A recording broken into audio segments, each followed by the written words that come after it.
En este episodio del podcast de Bible Project, Tim y yo continuamos nuestra conversación sobre la composición de la Biblia y lo que significa que este libro sea la palabra divina de Dios. Aquí hay una tensión. La Biblia surgió de la historia de Israel, pero eso también se cruza con otra afirmación que los autores de las Escrituras hacen sobre estos mismos escritos, que también son palabra de Dios. Y esto nos invita a podríamos llamarla la paradoja o la categoría única de las Escrituras. Afirman ser palabra divina y humana al mismo tiempo. Vamos a profundizar en la estructura de la Biblia de principio a fin, comenzando con el Antiguo Testamento, que es principalmente la historia del antiguo Israel. La Biblia hebrea es un informe minoritario sobre la historia de Israel, contado desde la perspectiva de lo que durante la historia de Israel antes del exilio fue un grupo minoritario, los profetas, que creían que estaban preservando el verdadero patrimonio y la historia de Israel desde Moisés, y que la mayor parte de Israel se había extraviado. Luego hablamos de los libros del Nuevo Testamento, y sobre cómo los discípulos de Jesús afirmaban que la historia de Israel estaba siendo continuada con la vida, muerte y resurrección de Jesús. Esta es una excelente conclusión de nuestra visión general de qué es la Biblia, que también ha sido resumido en un video que puedes encontrar en nuestro canal de YouTube. Gracias por sumarte a nosotros hoy. ¡Aquí vamos!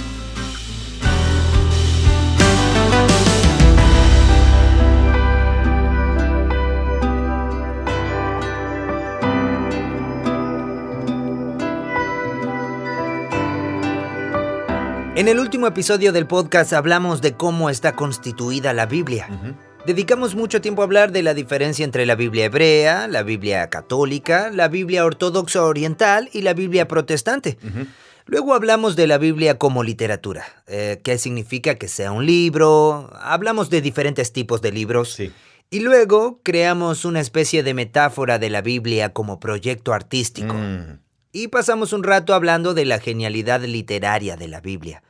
Hablamos de la importancia que la Biblia tiene para nosotros como libro y de cómo eso es parte de nuestra identidad cristiana. Y después comencé a hacerte preguntas sobre las implicaciones que tiene todo esto en la forma en que le enseñamos la Biblia a los niños. Tuvimos una pequeña charla sobre eso. Sí. Así que en esta segunda mitad de la conversación me gustaría recorrer toda la Biblia y hablar de qué tiene adentro realmente y su orden y darle a la gente una visión general de eso. Sí, genial. Bien. Esa no es una tarea fácil. Sí, no es fácil. Resumir todo eso en un Sí. episodio del podcast. Entonces, si los lectores de la Biblia en español abren su Antiguo Testamento y van al índice, al principio, no lo van a notar, pero el Antiguo Testamento tiene 4 subdivisiones en la Biblia cristiana. ¿Como si el índice no lo dividiera en esas secciones?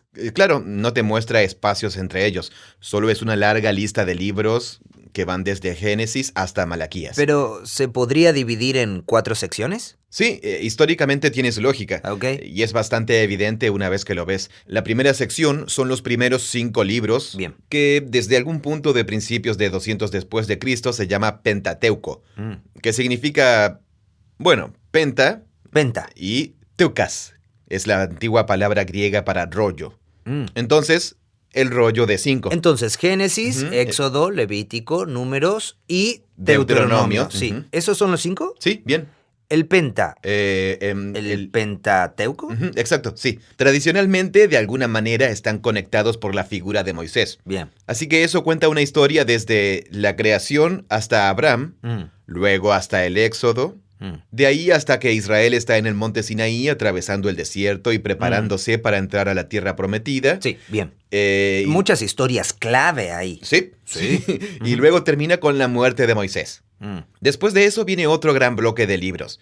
La historia simplemente continúa, pero con lo que podríamos llamar, o tradicionalmente se ha llamado, los libros históricos. Ah, Entonces tenemos a Josué, Sí. quien los lleva a la tierra prometida. Los jueces, eso abarca un periodo en que Israel está en su tierra, organizado por tribus, pero sin estructuras de gobierno centralizadas ni nada. Y por eso- Sin reyes. y por eso esos personajes, los jueces... Sí, ellos- son como jefes tribales que surgían para salvarlos, de sus Me gustaría enemigos. que se llamaran jefes tribales en lugar de jueces. Sí, cierto. Eso lo haría mucho más interesante, ¿no? Jueces no funciona en español porque la palabra jueces en español significa algo muy específico que no tiene ninguna correspondencia real con lo que significaba la palabra. ¿Y por qué lo llamamos jueces? Es una traducción al español muy antigua de quienes ponían orden. Ah, ok, ellos ponían orden. Ponían orden. Claro. Lo cual es cierto, pero no lo hicieron sentados en una silla. Con el martillo. Con una toga. Estaban como... Se basaban en una especie de constitución. Sí, eran guerreros tribales que salvaron al pueblo. ¿Cuál es la palabra en hebreo? Shoftim. Shoftim. Shoftim, sí, jueces. Ah, ok. Y después tenemos la corta historia de Ruth. Después de jueces, porque la primera frase de Ruth es, en los días en que los jueces hacían lo suyo. Ah, bien, así que encaja en ese periodo. Luego sigue Bien. Primera y Segunda Samuel, que tienen un nombre extraño, porque Samuel muere a la mitad de camino, como al final de Primera Samuel. Claro, en realidad no se trata de Samuel, se trata más bien de... Se trata de David. De David. Deberían llamarse Primera y Segunda de David. El rey David. Ahí lo tienes, sí. Tal como lo conocemos. El rey David, sí. El rey David, sí. Entonces, ahí es cuando la historia de Israel pasa de estar basada en tribus con jefes tribales De una federación de tribus a una... monarquía centralizada. Una monarquía centralizada, sí. Claro. Un gran cambio en la historia de Israel. Sí. Y luego Primera y Segunda de Reyes nos lleva a Salomón. Después de Sí, el hijo de David. El hijo de David, sí. Y luego, después de que él muere, hay una casi guerra civil y después las tribus se separan. Las tribus del norte forman un reino independiente y las tribus del sur se centraron en Jerusalén y formaron el pueblo de Judá. Y después terminan siendo dos pueblos separados que coexisten en tensión hasta que Segunda Reyes termina con la llegada de Babilonia, la captura y la cautividad de todos. A Primera y Segunda Crónicas se los desprecia injustamente porque simplemente vuelven a contar la historia de Génesis a Segunda Reyes. ¿Toda la historia otra vez? Sí, la primera palabra de Crónicas es Adán.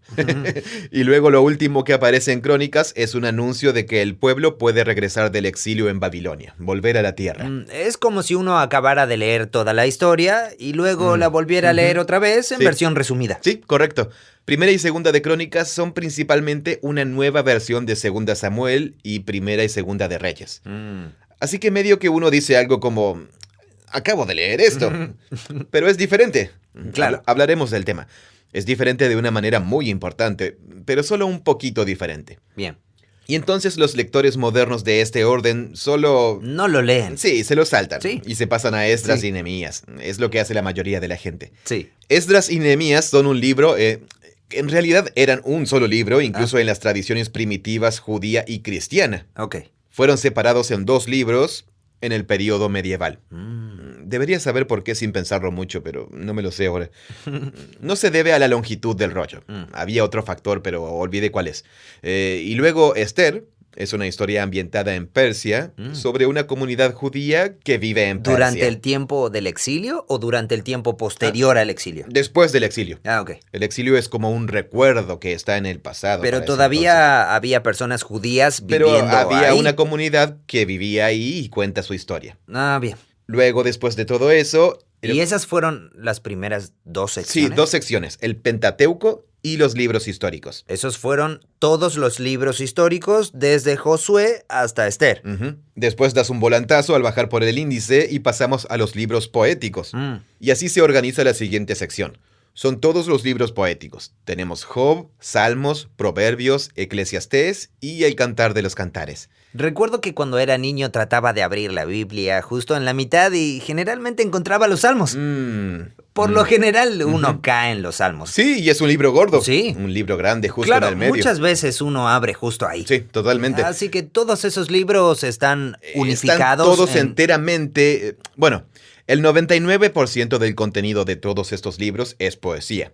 En conjunto, están conectados con David y Salomón, aunque los libros de esa colección...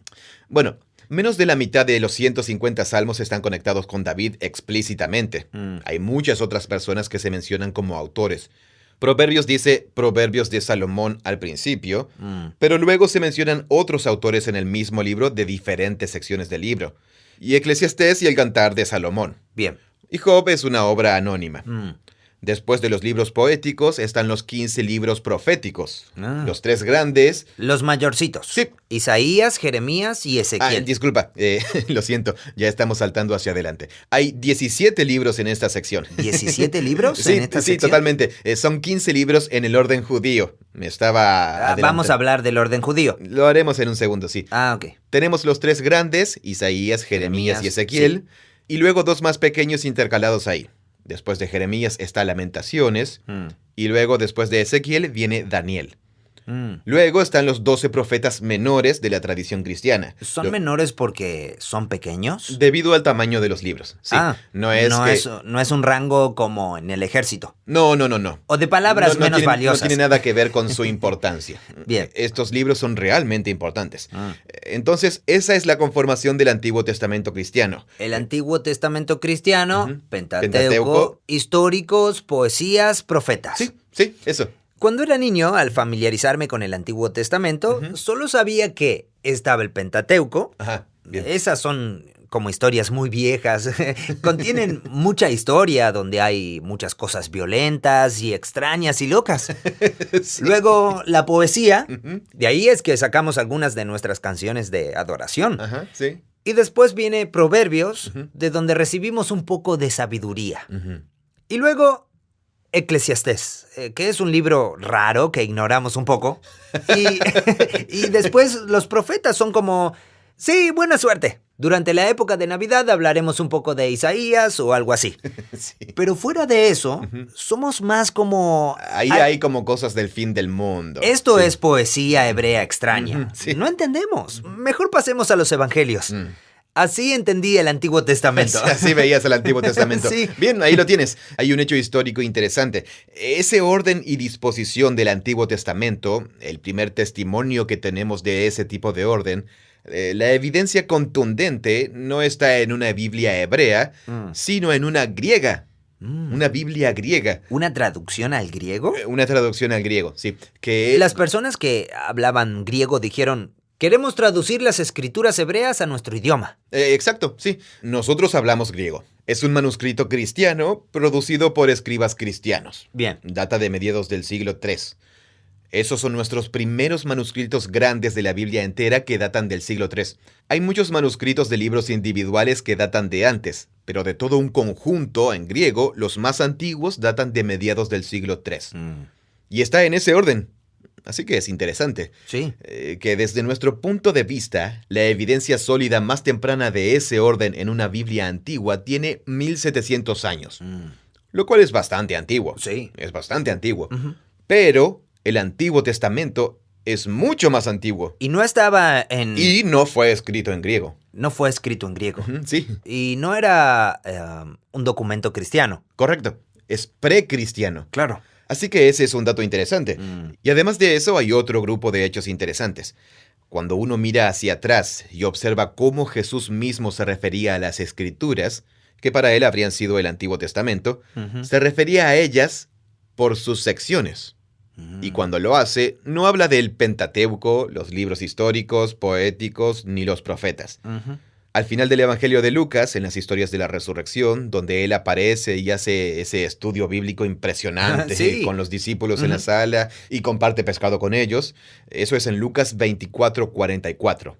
Él dice: oigan chicos, escuchen, ¿por qué les sorprende todo lo que sucedió durante el fin de semana? Porque el tipo estaba muerto y ahora estaba vivo. Sí, cierto, totalmente. Por eso estaban sorprendidos. En parte sí. Sí, pero luego él continúa: oigan, eso es lo que las escrituras hebreas han estado señalando desde el principio. Y dice: esto es lo que les dije cuando todavía estaba con ustedes, que todo lo que está escrito sobre mí en la ley de Moisés, los profetas y los salmos debía cumplirse. Ahora bien, podríamos entender eso como si como si estuviera dando algunos... Como si estuviera seleccionando. Sí, mencionando los más destacados. Sí, resaltando algunos. El video de lo más destacado del Antiguo Testamento. Sí, así que la ley de Moisés, supongo que tal vez habla de las leyes del monte Sinaí, que apuntan a él. Los profetas, por supuesto, hay un montón de profetas, y los salmos. Si tomamos esas 3 palabras, ley, profetas y salmos, en relación con nuestro Antiguo Testamento en español, sería como elegir algunos puntos diferentes sin ningún orden en particular. Él omitió los libros poéticos. En realidad no parece que se tengan en cuenta las historias de Génesis. Ya sabes, Josué, Jueces, los libros históricos. Y uno piensa, bueno, sí, son historia, no son predicciones sobre el futuro. Solo digo que más o menos eso es lo que le pasa a uno por la mente si la referencia es solo Claro, Jesús solo estaba seleccionando las partes del Antiguo Testamento que nos van a hacer ver su relevancia. Sí. Eso es lo que parecía. Sí, correcto. Entonces, esa es una forma de leer lo que Jesús está haciendo. Sin embargo, leerlo de esa manera es sacar de contexto lo que está diciendo. Es suponer que el orden que tenemos en nuestras Biblias en español es el orden u organización de la Biblia que Jesús tenía. Lo cual sabemos con certeza que no fue así. Sabemos con certeza que no fue así. Lo que sabemos es que la mayoría de los lectores de la Biblia hebrea, lectores judíos precristianos e incluso los primeros cristianos, la forma en que encontraron la Biblia, la forma en que la concebían, no era en 4 secciones, sino en realidad en 3 secciones: la Torá, los profetas y los escritos. La Torá, los profetas y los escritos. Okay. Y tenemos abundante evidencia de ello en escritos y autores judíos contemporáneos de Jesús o anteriores a él. Bien. Entonces, por ejemplo, entre los escritos del Segundo Templo que llegaron al Deuterocanon católico, hay un libro llamado La Sabiduría de Ben Sirá. Y tiene un prólogo, y Ben Sirá, su nombre es Yeshua, Jesús. La sabiduría principal y el libro lo escribe un antiguo hombre sabio, Yeshua Ben Sirá. Pero luego su nieto escribió un pequeño prólogo, el comienzo del libro. Él dice: nos han dado muchas grandes enseñanzas mediante la ley, los profetas y otros escritos que le siguen. Así que mi abuelo, Yeshua, se dedicó especialmente a la lectura de la ley, los profetas y los otros libros de nuestros antepasados. Entonces, cuando él piensa respecto a la forma de la Biblia hebrea, lo hace en la misma forma de 3 partes que Jesús tiene en mente: la ley, los profetas y los otros escritos. Pero Jesús no dice los otros escritos, dice Salmos. Dice Salmos.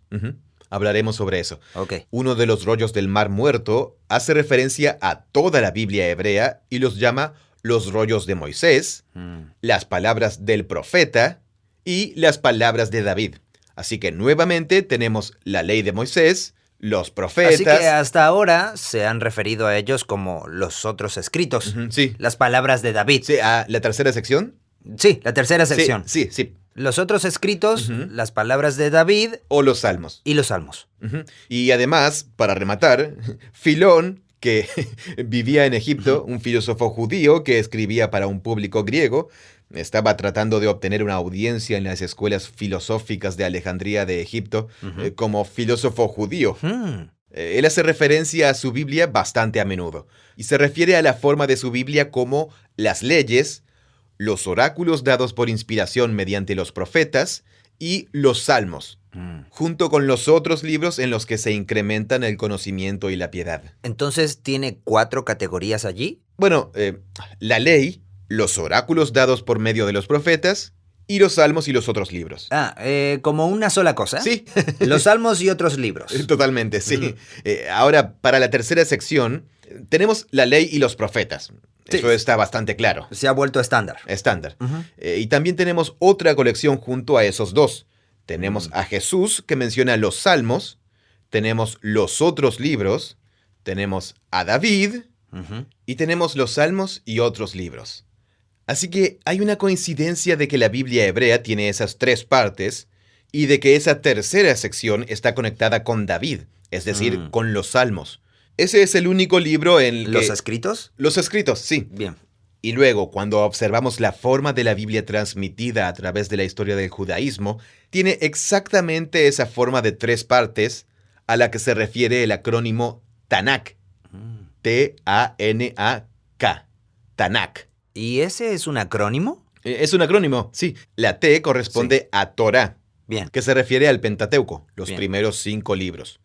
Pero luego, curiosamente... Entonces la Torá, sí. Que hemos traducido como la ley. Exacto, sí. Lo cual pasó al griego y luego al español como la ley. Bien. La palabra hebrea se refiere, en su significado más básico, es enseñanza o instrucción. Ok, bien. Porque las leyes nos enseñan e instruyen. Sí. pero también un poema y la historia pueden enseñarnos. Porque gran parte de la Torá, Sí. muchos de los primeros 5 libros son historias. Sí, la mayor parte son historias. Sí. Luego siguen en cantidad las leyes legales materiales y después, en tercer lugar... ¿Poesía? Sí, de hecho hay mucha poesía. Sí. Todas esas tres enseñan, solo que de diferentes maneras. Así que tenemos la Torá. Esa es la T de Tanakh. Ok.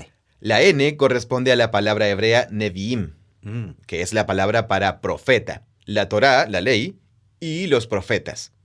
Así que en el orden en español, los profetas son últimos. Pero en el orden hebreo, los profetas vienen después de la Torá. Y miren lo que hay en los profetas. Los primeros 4 libros de los profetas son Josué, Jueces, Samuel y Reyes. Esos son los libros históricos. Sí, dentro de nuestro orden cristiano en español, los consideramos históricos. En la tradición judía, esos libros son considerados libros de los profetas. Porque en mi mente yo tenía la idea de que los profetas eran los libros de poesía de los tipos locos. Que Claro, sí. hablan de cosas locas. Sí. Pero Josué y Jueces, esas son historias sobre la historia de Israel. ¿Por qué consideran que esos libros son proféticos? Sí, bueno, por varias cosas. Primero, la convicción que surge de la tradición judía de que toda la Biblia hebrea es una obra profética. Es el resultado y la obra de los profetas. Y estos libros son la historia de Israel contada desde el punto de vista de los profetas. Bien. En segundo lugar, estos libros en realidad se tratan del futuro de Israel. Están generando esperanza para el futuro, volviendo a contar la historia de su pasado. Así que no solo contaban la historia por el simple hecho de contar la historia. Para efectos de archivo. Claro, en realidad en múltiples lugares del libro de los Reyes, el autor dice, oigan, escuchen, si quieren el registro completo de lo que hicieron Jeroboam Sí, o... todas las batallas. Sí, vayan y lean, él lo llama los Anales de los Reyes, y se refiere a esos libros constantemente. Eso nos muestra que, el libro de los Reyes en realidad no es principalmente una crónica histórica. Él ha tomado de crónicas históricas para crear una obra profética. Es decir, una obra que analiza la historia de Israel desde un punto de vista divino para generar sabiduría, enseñar sabiduría al pueblo de Dios y mantener la esperanza para el futuro. Bien. Y esa esperanza para el futuro tiene que ver con el reino de Dios venidero y el rey mesiánico, especialmente en este orden de lectura. Así que se consideran libros proféticos porque la forma de la historia y el propósito de contar la historia es darnos esperanza para el futuro y darnos una perspectiva de por qué todo había sucedido de una manera particular. Sí. Y esa fue la perspectiva única que nos dieron los profetas. Sí, el arco narrativo de esos 4 libros, Josué, Jueces, Samuel y Reyes, es que fuimos a la tierra, según los términos del pacto que hicimos en el monte Sinaí, y lo arruinamos todo, a lo grande. Nuestros mejores reyes arruinaron todo a lo grande. Y cuando ya encallaron el barco, el pueblo terminó exiliado en Babilonia. Pero, a partir de ahí, por todas partes ha habido indicios de que hacia ahí es que estaba yendo la historia. Y también de que ese no sería el final de la historia. Que Dios iba a restaurar a su pueblo, a sacarlos del exilio y a cumplir sus propósitos. Y después, lo que tenemos en la segunda parte de los profetas es lo que los cristianos llaman típicamente los profetas. Isaías, Jeremías, Ezequiel y luego los 12 profetas menores. Ellos son el gran te lo dije. Sí, totalmente, sí. Y están estructurados como 3 y 12.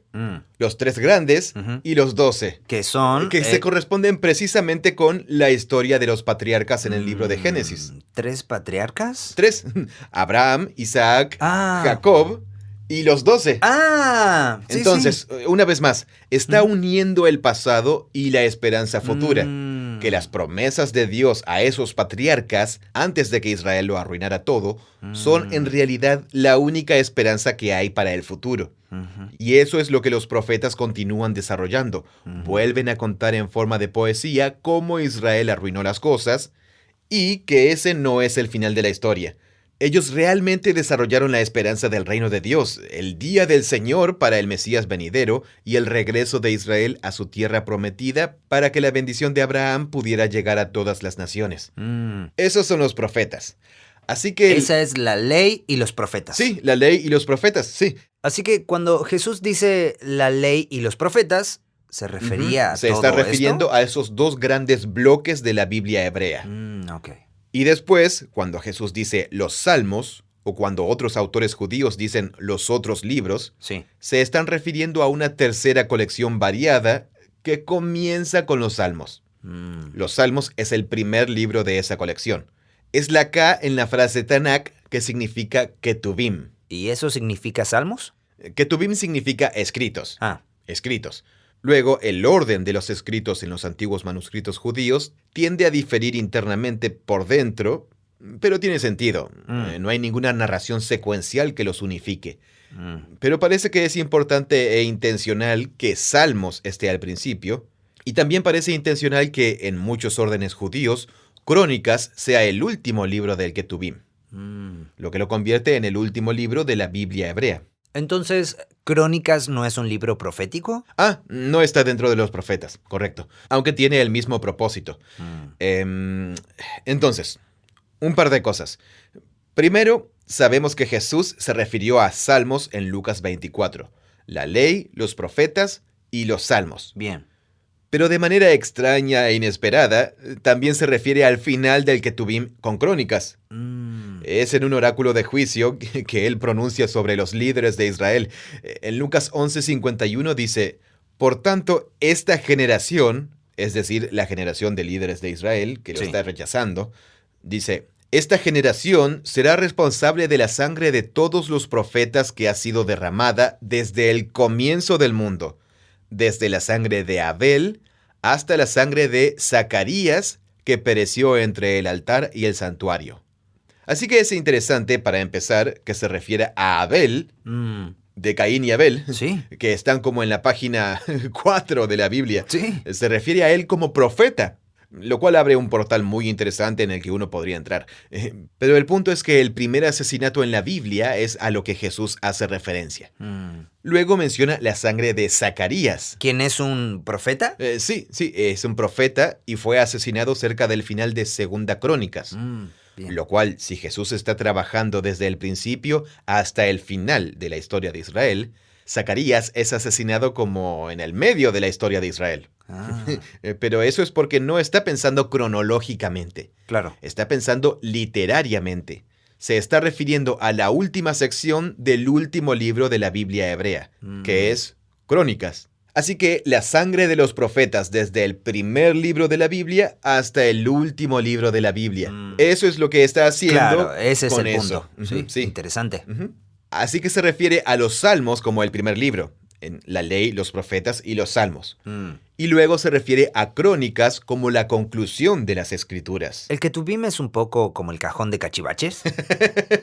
Porque no hay tanto un factor unificador como la ley. La Torá está integrada por todos los libros de Moisés. Luego están los libros proféticos, su historia y los profetas. Claro. Pero luego tenemos un grupo ecléctico. Claro, sí. Tenemos salmos, que son poesía, Job, poesía, proverbios son proverbios, sabiduría antigua. Luego aquí está Ruth, que es historia. Sí, una sección de un tiempo anterior en la historia de Israel. Sí, y Cantar de los Cantares es como poesía romántica. Sí, correcto. Sí, Eclesiastés es poesía. Así que tenemos principalmente poesía y algo de sabiduría. Sí. Bien, me parece bien. Luego está Lamentaciones, bueno, más poesía. Pero ahora tenemos más historia, historia. Daniel, Esdras, Nehemías y Crónicas. Luego un libro aleatorio que es como Crónicas vuelve a tratar hechos históricos. Sí, correcto. Entonces, sí, a primera vista parece como el cajón de cachivaches de la cocina. Pero recuerda, es genialidad literaria. Sí. Nada. No es un cajón de cachivaches. Amigo, no hay una sola palabra en todo el libro que esté colocada sin intención. Entonces, antes de volver a lo que es y representa el Ketuvim, tenemos que retroceder. Y pensemos, esta es una colección de rollos de pergamino. En la Biblia hebrea no tenían libros. Sí, no estaba todo unido. Claro, así que es una colección de rollos de pergamino que se considera y a la que se hace referencia como un todo unificado de 3 partes. Y todos estos autores diferentes, todos estos sectores del judaísmo, Jesús en Galilea, los rollos del Mar Muerto, un ex sacerdote junto al Mar Muerto, tenemos un maestro de sabiduría en Jerusalén, tenemos todos estos filósofos judíos en Egipto, y todos tienen el conjunto, sí. La idea de la Biblia en 3 partes, aunque solo la han conocido en forma de rollos individuales. Es bueno pensar en eso. Eso es útil para mí, porque nunca tuvieron todo unido. No. Así que nunca tuvieron a alguien que dijera, oigan, elaboremos una tabla de contenido. Los libros que conocemos hoy en día son una invención del periodo romano. ¿El códice? Postcristiano, sí, se llama el códice. Así que tenían estos largos... rollos. Sí, rollos, y los enrollaban. Sí, ¿alguna vez has visto los rollos del Mar Muerto? Ese es un excelente ejemplo representativo. Están hechos de piel de animal, cuero de pergamino en su mayor parte. ¿Esos rollos largos de piel de animal de cuero? Rollos, sí. ¿Estaban cosidos o sí, algo así? Cosidos. Bien, bien.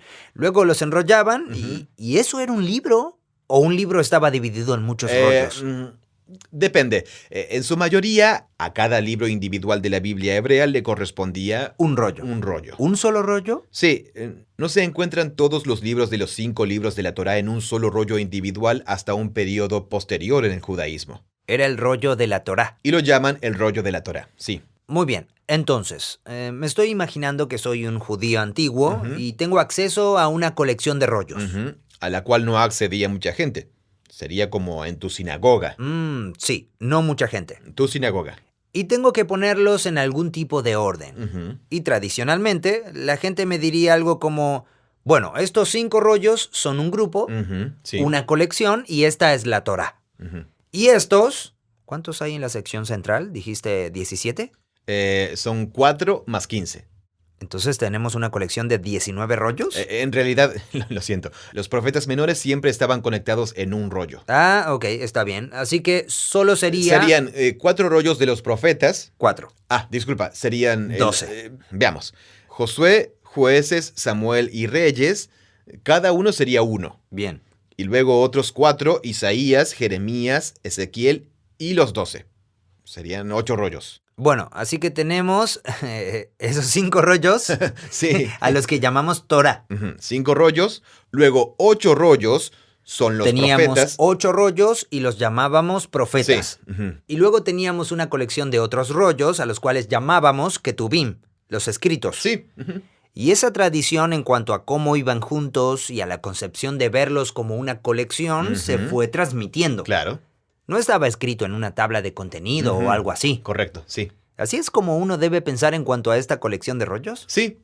Entonces... ¿Y los 3 grupos juntos eran mis antiguas escrituras? Sí, esa es la idea. Bien. Entonces, se abre el portal y vamos más lejos. Bien. Si quisiéramos crear algún tipo de sistema de enlace de referencias cruzadas para ayudar a crear una secuencia y un orden a partir de eso, y estuviéramos trabajando con la tecnología de los rollos, ¿dónde sería más probable que un editor que quisiera darle coherencia a esa gran colección hiciera su trabajo? Es bastante obvio si se trabaja con la tecnología de rollos, porque se abren y o bien es el comienzo, o lo has leído todo, y la hoja exterior es el final. Sí, está bien. Así que si nos fijamos en los comienzos, en las primeras y últimas palabras de todos los libros de la Biblia hebrea, comenzaremos a notar cosas que son muy interesantes. Comenzaremos a notar lo que parecen ser pequeños avisos editoriales de referencia de enlace. Al prestar atención a las primeras frases de todos los libros de la Torá, podemos ver que todas están interconectadas. Y si nos fijamos en las últimas frases en los libros de la Torá o en el último capítulo de todos los libros de la Torá, veremos que hay pequeños mecanismos de referencia que vinculan a la primera línea del libro o que nos preparan para leer la siguiente línea del rollo inicial. ¿Cuál sería un ejemplo de eso? Un ejemplo se encuentra en el libro de Éxodo, que comienza con: estos son los nombres de los hijos de Jacob que fueron a Israel. Y nos da una lista. Pero ya hemos leído esta lista antes. La leímos un par de capítulos atrás, cerca del final del libro de Génesis. Así que el comienzo de Éxodo en realidad recoge y considera toda una sección del final de Génesis y lo convierte en el comienzo de la historia del Éxodo. Es una forma de conectar el final de Génesis con el comienzo del siguiente rollo. Entonces, ¿estás diciendo que es muy probable que el rollo de Éxodo podría no haber tenido eso y que Ujú. alguien con acceso a ese rollo dijera, Claro. sabes, quiero que esto encaje más fluidamente de Génesis a Éxodo, Ujú. así que voy a reescribir y parafrasear el final de Génesis Eso. y voy a ponerlo aquí al comienzo de este rollo porque tengo algo de Ujú, espacio? claro. Sí, totalmente. Esto se puede ver en todas partes. Mm, Todos los libros de los profetas comienzan con pequeños encabezados con una superinscripción que hacen referencias cruzadas a diferentes momentos del libro de Reyes. Textualmente, frases extraídas del libro de Reyes. mm. Así que cada libro de los profetas de alguna manera está vinculado con libros anteriores. Como con hipervínculos. Ya sabes, como en Mm, una página web que te hipervincula a la ujú, historia de los profetas. Josué, Jueces, Samuel y Reyes que acabas de leer. claro. Entonces, hay vida inteligente en acción aquí en esta forma de tres partes. Mm. Así que todos los libros están vinculados de esa manera. Pero... Supongo que para dar un paso atrás, Ujú, porque esta es una idea nueva para mí y mm, para muchas personas que crecieron con la Biblia o que se han familiarizado con la Biblia de alguna ujú, manera. ujú. Y es la idea de que esta colección de libros, en mi imaginación, siempre fue transmitida por Sí, sí, sí, sí, Dios sí, sí, con sí. esta forma, Ujú, y sí, a través de diferentes personas en diferentes momentos de la historia. ujú, Pero fue como, aquí está el libro de Éxodo completo. mm, Este es el libro del profeta menor X completo. ujú, sí. Y luego eso fue copiado fielmente Mm, una y otra vez y nunca cambió. ujú. Porque tan pronto como se comienza a presentar esa idea de, bueno, en realidad, Los editores. claro, hubo un editor y Ujú, él puso una nueva introducción. ujú, sí. Esa no es una categoría de cómo se formó la Biblia. Sí, bueno, hagamos una pausa. Bien. Hablemos de eso por un segundo. Entonces, dos cosas. Uno, no hay nada en la Biblia que afirme que estos libros fueron escritos todos como primeras ediciones completas, Mm, como obras individuales, que solo se reunieron cuando estuvieron completas cada una individualmente. bien. No hay nada en la Biblia que afirme eso. Ok. Segundo, no hay nada en la historia de la escritura humana que nos diga que así es como se producían los libros en realidad. Incluso en el período moderno, así no es como se producen los libros. Claro, sí, pero si va a ser un libro que Dios va a darnos porque quiere que sepamos la verdad sobre la realidad, uno piensa que lo haría de esa manera. ¿Por qué? ¿Por qué crees que él... ¿por qué? Sería mucho más limpio. ¿Según quién? Mm, Digo, ¿qué? bueno, quiero decir, piénsalo. Como si quisiera Sí, sí que lo documentar, estoy pensando. Sí estoy pensando en ello. Si quisiera un documento que me dijera con precisión y Ujú. fidelidad Mm, de qué se trata realmente la vida, bien. y quisiera saber con absoluta certeza Ujú. que eso viene de Dios, Claro. entonces me parece que si yo fuera Dios, Ujú. diría algo como, bueno, les voy a dar algo infalible, les Sí. voy a dar algo completo. Ujú, Desde el principio, aquí está totalmente finalizado. ujú. No va a tener evolución. Bien. Va a predecir cosas del futuro de una forma tan específica, precisa y completa Ujú. que luego nadie va a poder discutir y decir, bueno, tal vez lo escribió Pepe. No, ¿cómo podría haberlo escrito Pepe? Y así se vuelve infalible. Ujú. Y siento Sí. que mientras digo esto, es obvio que eso no es lo que tenemos, Mm. pero es más o menos lo que yo creo que esperaba encontrar. Interesante. Sí. Y cuando hablamos de todas esas profecías que Ujú. Jesús cumplió, o todas esas profecías que van a cumplirse, Bien. eso siempre fue una prueba de que obviamente es divino, porque, oye, ¿quién puede predecir el futuro? Sí. ¿Cómo es posible que esas 500 profecías se cumplieran? Por supuesto, es un libro divino. Y esa es como mi categoría de cómo debe ser un libro que vino de Dios. Sí. Amigo, es una conversación muy, muy grande. Sí. Esa mentalidad es una construcción moderna Mm. que se impone a los estándares bíblicos de certeza y le imponen a la Biblia una visión de lo que los cristianos han llamado inspiración, término que significa que Dios usó a los autores humanos para escribir estos libros. Le imponen una visión de inspiración a la Biblia que en realidad no se encuentra en la Biblia. Porque la Biblia contiene todo tipo de registros sobre los orígenes de sus escritos. Jeremías 36, por ejemplo.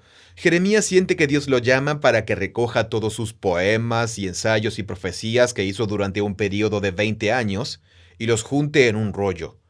Así que no lo hace él solo. Él contrata a un escriba profesional para que lo haga. ¿Y cuánto tiempo tardó eso? Ni me imagino. Yo solo tengo 7 años de sermones. Y la idea de compilarlos a todos. Y el trabajo de toda una vida. ¡Tremendo! Sí. Entonces los compila. Baruc lo hace. El nombre del escriba es Baruc. Luego se los da a los reyes y a los sacerdotes y ellos lo queman. El contenido los hace enojar mucho. Entonces, luego siente que Dios lo llama para que haga otra edición. Todo esto está en Jeremías 36, capítulo 36. Así que hacen una segunda edición.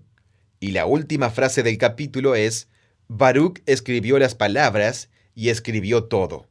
Y luego la última frase es: y fueron añadidas sobre ellas muchas otras palabras semejantes.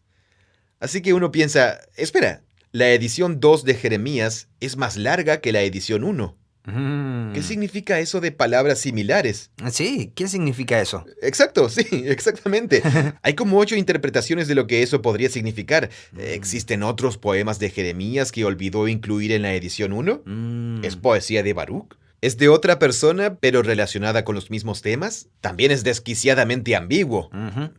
Pero al menos nos dice que este libro pasó por múltiples ediciones y un proceso de expansión a través de esas ediciones. Sí. Y eso se puede ver en el libro de Proverbios también.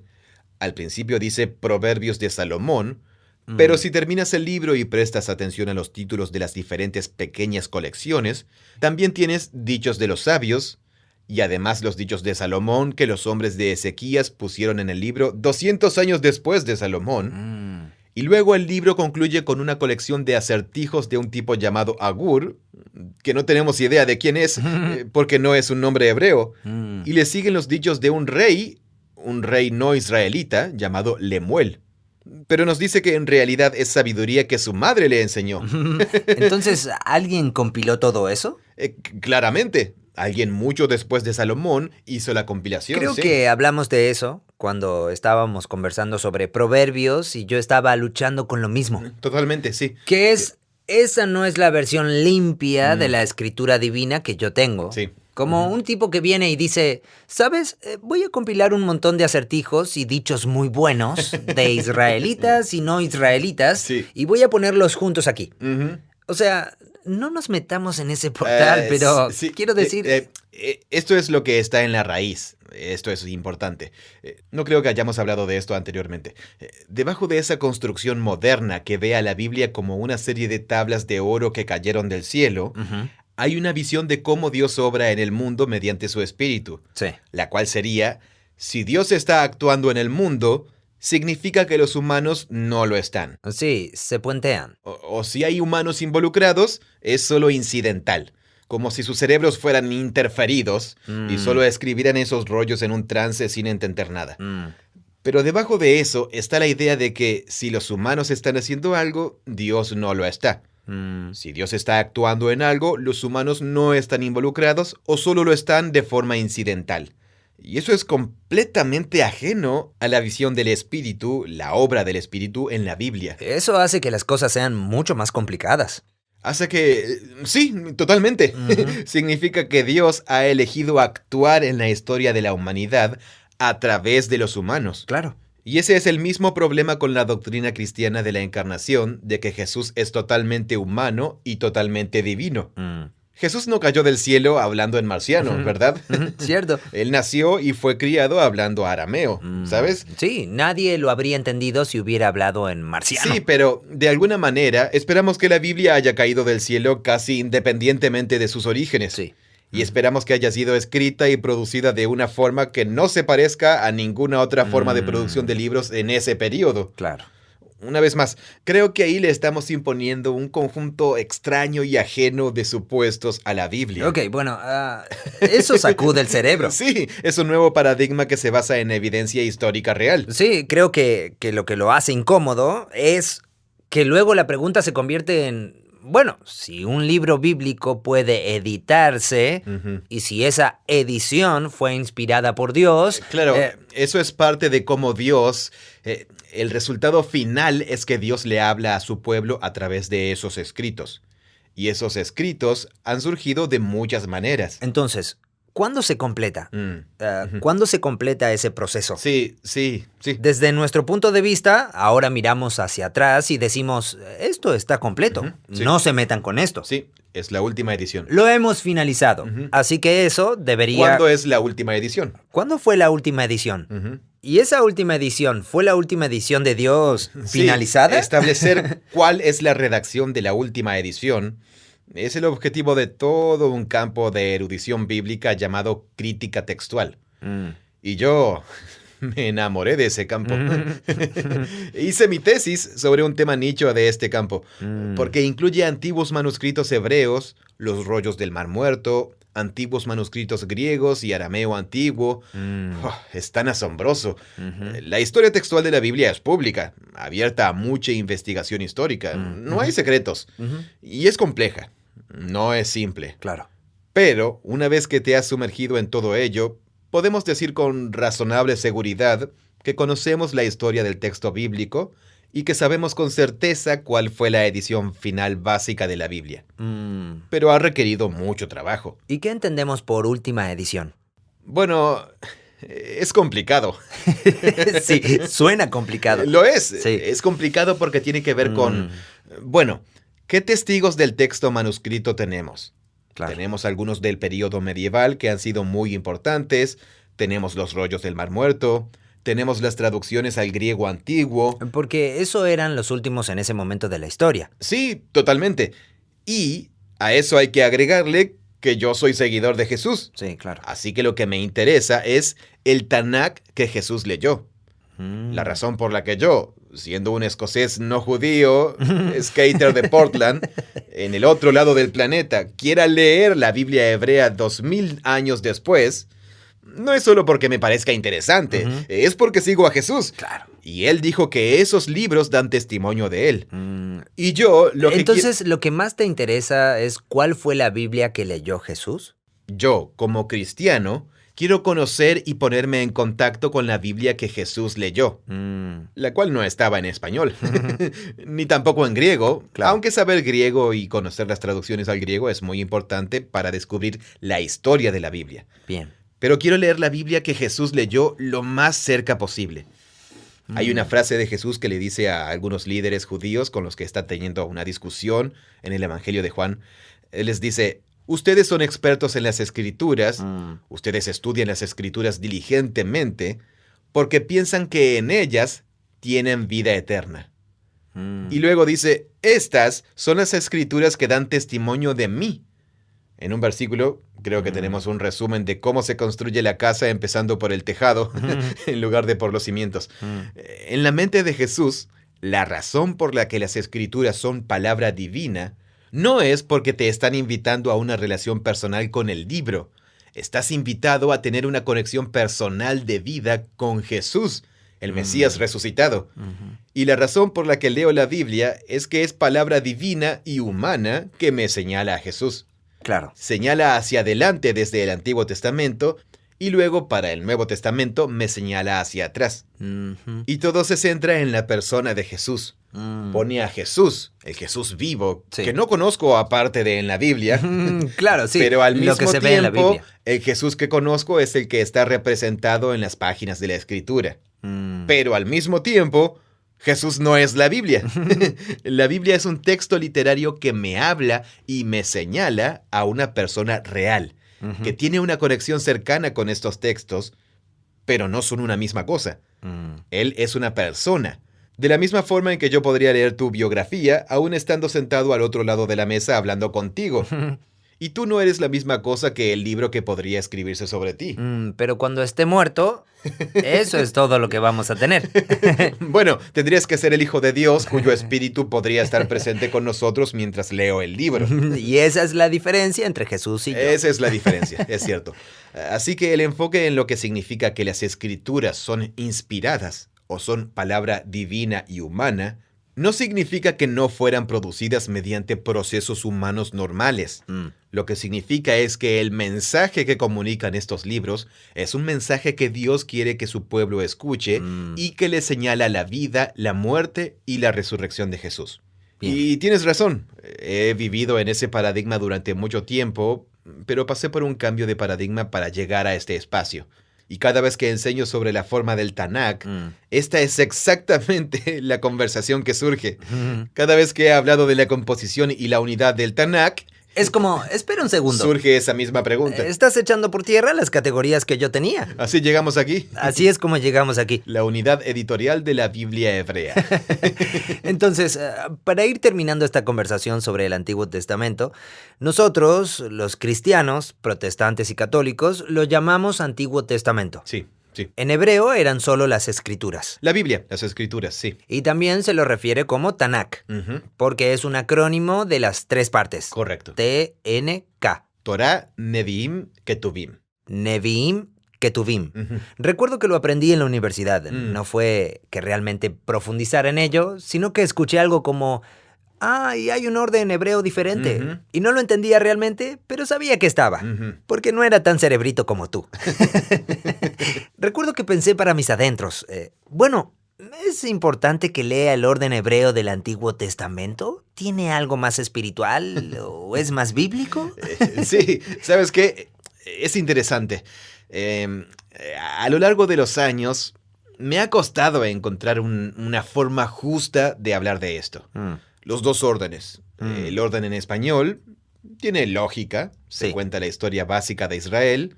Tenemos la poesía y la sabiduría de Israel. Tenemos a los profetas. Como un salto de esquí al final de una colina empinada. Los profetas te lanzan a la esperanza futura del Mesías, el reino de Dios. Sí, tiene sentido. El Tanakh también te lanza a la esperanza del Mesías y el reino de Dios, pero de una manera diferente. Esa esperanza en realidad se enfatiza desde el principio, y luego los profetas en conjunto tienen su propio salto de esquí, y después los escritos mismos son todo un salto de esquí. Bien. Las 3 partes, no hemos hablado de esto, pero la forma en 3 partes, la unidad editorial tripartita, está diseñada en cada paso para adelantarnos a la esperanza futura del Mesías y el reino venidero de Dios. Y es porque el orden de los libros resalta esos saltos de esquí de una manera que el orden en español no resalta. Ok. Y tienen que ver con cómo funcionan juntos el final de Deuteronomio y el comienzo de Josué. Y esos serían comienzos y finales de rollos. Lo cual es lo mismo en nuestra tradición. Es lo mismo en la nuestra, sí. Y si prestamos atención, ahí notaremos algo. Pero lo que sucede ahí, que los eruditos llaman la costura literaria, entre la Torá y los profetas, está directamente conectado con la costura de unidad literaria entre los profetas y los escritos, el Nevi'im y el Ketuvim. Si leemos el último párrafo de Deuteronomio y luego leemos el último párrafo de los profetas, que es Malaquías, notaremos la electricidad editorial que los conecta. Luego, si leemos la apertura de los profetas, las primeras frases del rollo de los profetas, y luego la primera frase del primer rollo de los escritos, los salmos, veremos esa electricidad editorial. Todos esos pasajes hablan entre sí, son parte de la unificación editorial de toda la Biblia hebrea. Todos esos pasajes tratan de sumergirnos en estas escrituras mientras esperamos el futuro día venidero del Señor. Esperamos el futuro profeta que va a traer el día del Señor. Sí. ¿Y cuál es el día del Señor cuando avanzamos a los Salmos? Tiene que ver con el hijo mesiánico de David que vendrá y traerá el reino de Dios. Así que la forma tripartita del Tanakh es precristiana y es mesiánica. Apunta al futuro. Y es exactamente por eso que Jesús dice lo que dice. ¿No les dije? Todo tenía que cumplirse, lo que estaba escrito en la Torá, en los profetas y en los Salmos. Jesús leyó la Biblia como el Tanakh, como un gran letrero de neón que señalaba a la esperanza futura del Mesías y del reino de Dios. Y él vino a cumplir eso. Así que creo que leer la Biblia en el orden del Tanakh es una práctica importante que los cristianos deberían recuperar. Y ustedes pueden hacerlo. Pueden ir a la librería, bueno, Casi ya no existen librerías. Pueden ir a la librería de Amazon. Sí, busquen en Amazon, y claro. buscar la versión judía del Tanakh, de la traducción al español de la Biblia. Se llama Tanakh. En realidad se llama Tanakh. T-A-N-K. Se puede conseguir por unos $20 en Amazon. Ah, mira aquí. Encontré una edición con encuadernado de cuero. Sí, es genial. No vas a leer la Biblia de la misma manera. Realmente eso va a transformar la forma en que lees la Biblia. Muy bien, genial. Entonces, a continuación hablaremos del Nuevo Testamento. Sí.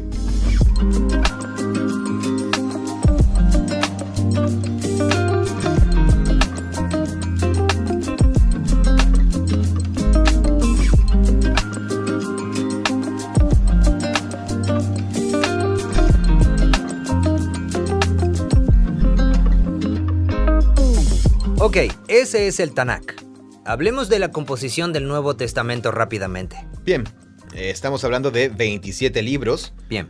Que surgieron de los acontecimientos que desató Jesús de Nazaret. Y todos fueron escritos por judíos israelitas que se convirtieron en discípulos de Jesús. Bien. Y luego ellos... ¿Durante el Segundo Templo? Durante finales del periodo del Segundo Templo, sí. Bien. Y luego, cuando el movimiento de Jesús se extendió después de su muerte y resurrección, cierto grupo que Jesús designó se convirtió en esas figuras que llamó apóstoles. Y todos los libros del Nuevo Testamento surgen de ese círculo de apóstoles. La mayoría fueron escritos por apóstoles, o algunos fueron encargados por ellos o se originaron por ellos, incluso si no fueron escritos por los apóstoles mismos.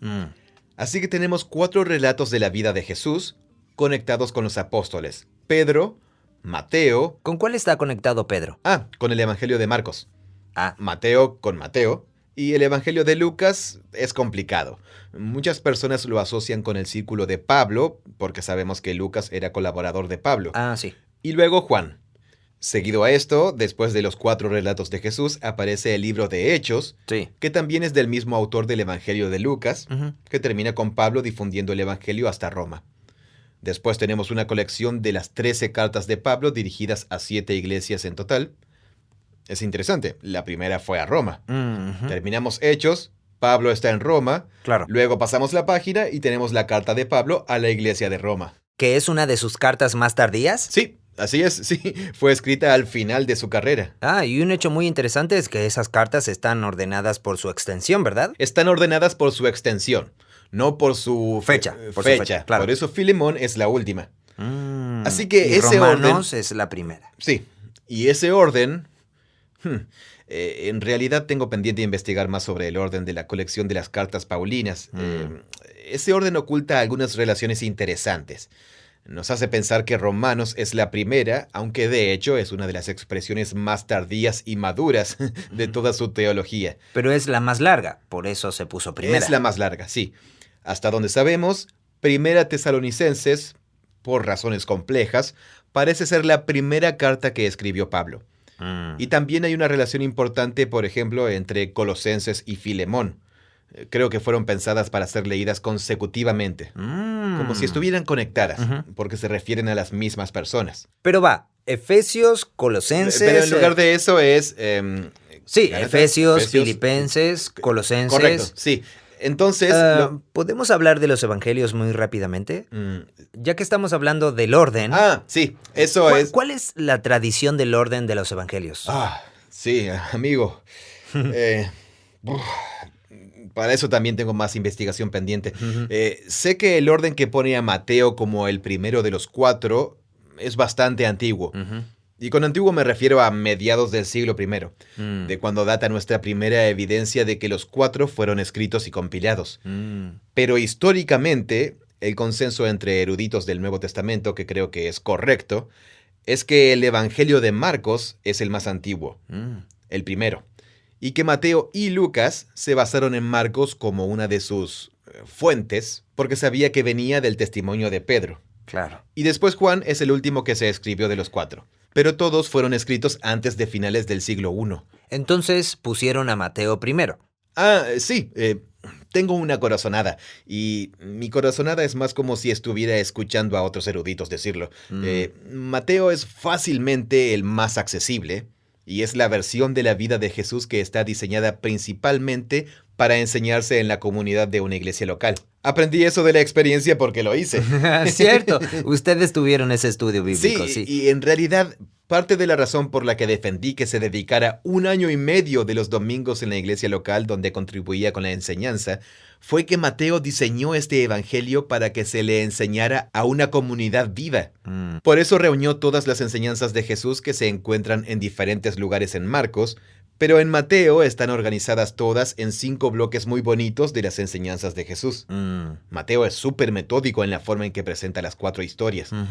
Mateo es un excelente evangelio para enseñarle a una iglesia entera si queremos orientarla hacia la historia completa y las enseñanzas de Jesús. ¿Es más completo? Sí, es...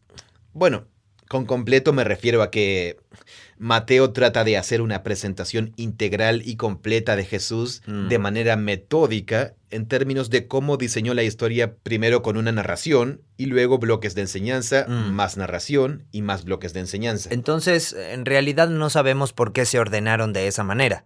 No fue simplemente como... Bueno, van en orden de extensión, como con las epístolas.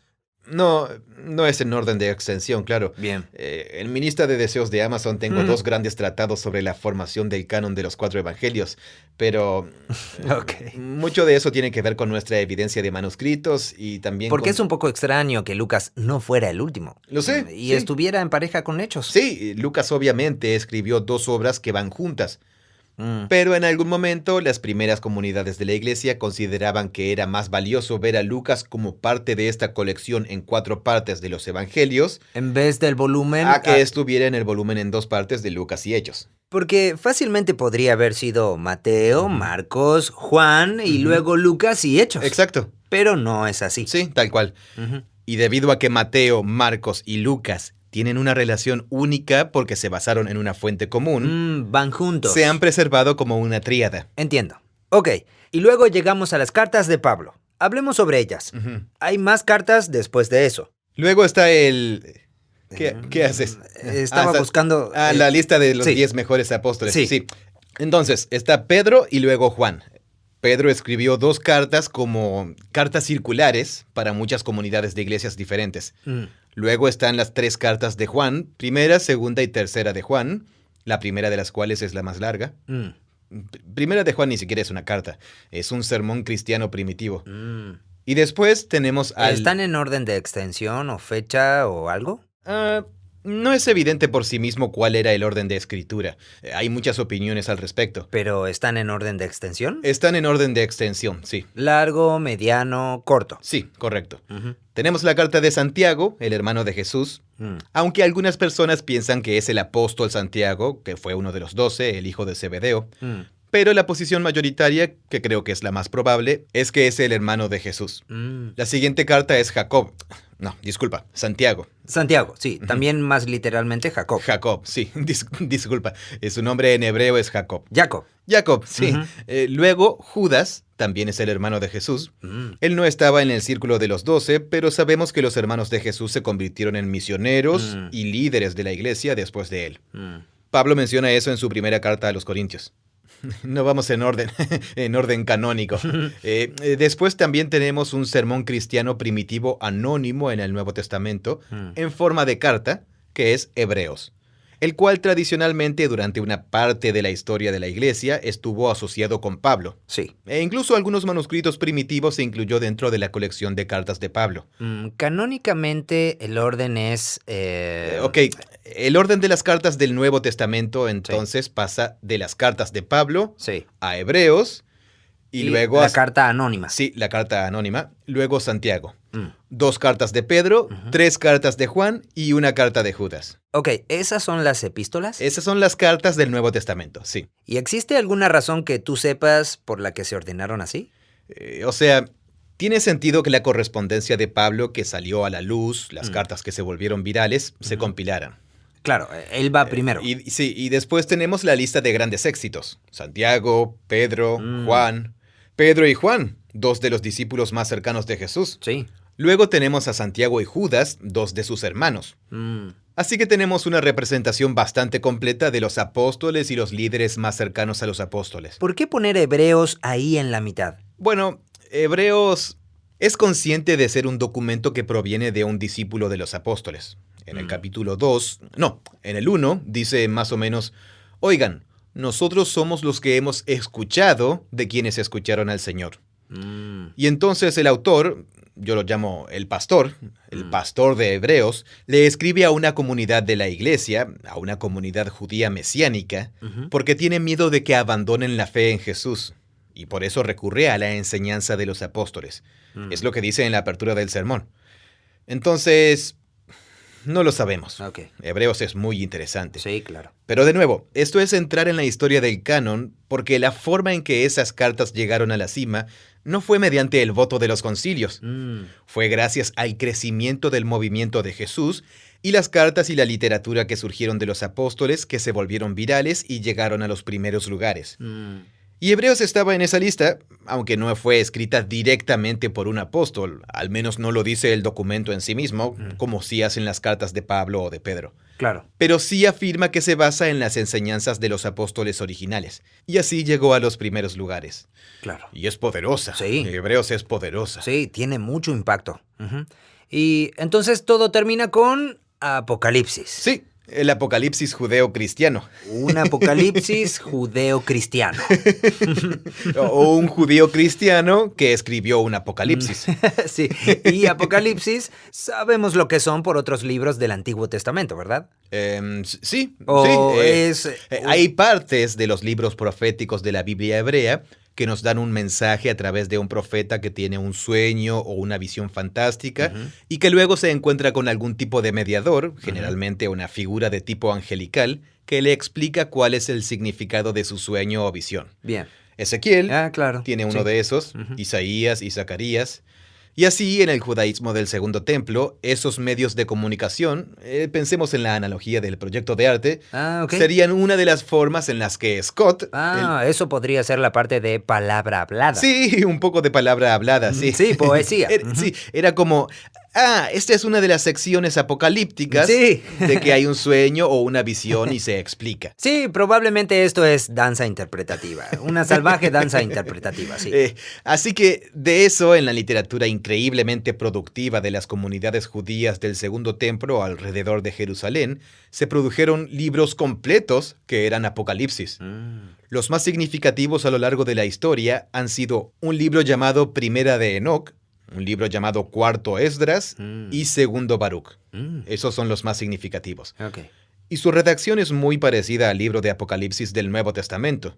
Un profeta tiene un sueño o una visión, símbolos fantásticos, y luego se interpretan y se hacen relevantes para la comunidad que el autor le quiere escribir.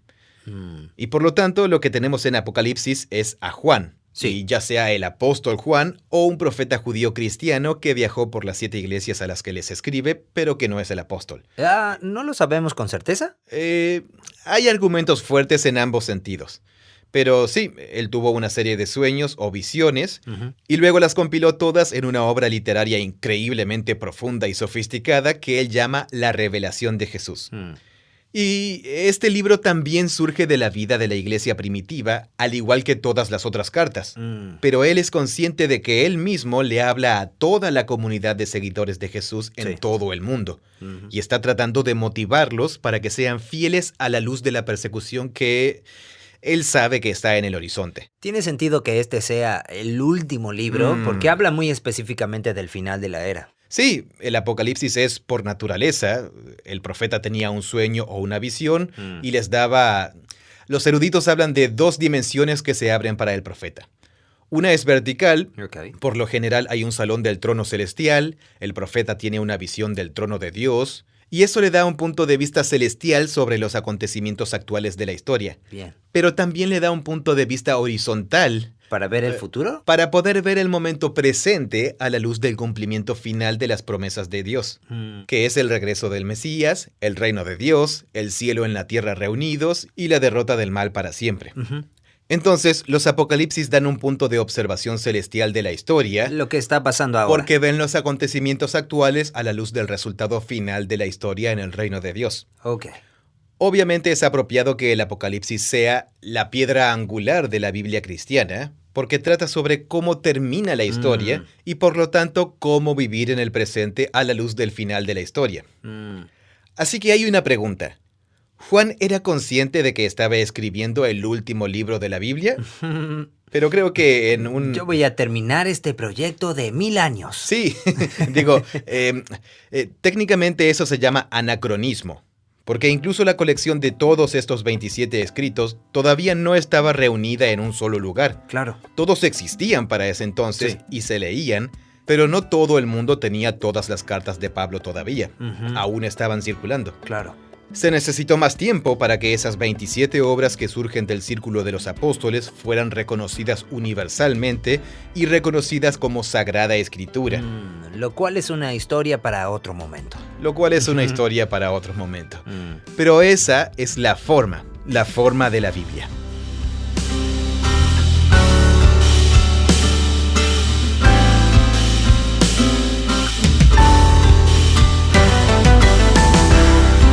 Eso es todo en nuestra conversación de hoy sobre qué es la Biblia. Pueden buscar el video que hicimos sobre este tema. Está en nuestro canal de YouTube, youtube.com/Bible Project Español. También está en nuestro sitio web, spa.bibleproject.com. Así que asegúrense de suscribirse a este podcast, si no lo han hecho, para que puedan recibir actualizaciones sobre cuándo salen nuevos episodios. Salúdennos en Facebook, Instagram y YouTube. Y si les gusta este podcast, por favor escriban una reseña. Eso nos ayuda mucho en la divulgación de este proyecto. Muchas gracias por ser parte de esto junto a nosotros. Este podcast es producido por Full Voice Studio. Es una versión localizada del podcast de Bible Project, originalmente grabado por John Collins y Tim Mackey. Gracias por escucharnos. Hola, mi nombre es Facundo y soy de Argentina. Soy pastor en Guadalajara, México, y en la iglesia usamos los recursos de The Bible Project en las clases de Biblia para que cada hermano tenga un mejor panorama de cada libro. Creemos que la Biblia es una historia unificada que nos guía a Jesús. Somos un proyecto financiado conjuntamente por personas como tú. Encuentra videos, planes de lectura y mucho más sin ningún costo en spa.bibleproject.com. Gracias por escuchar.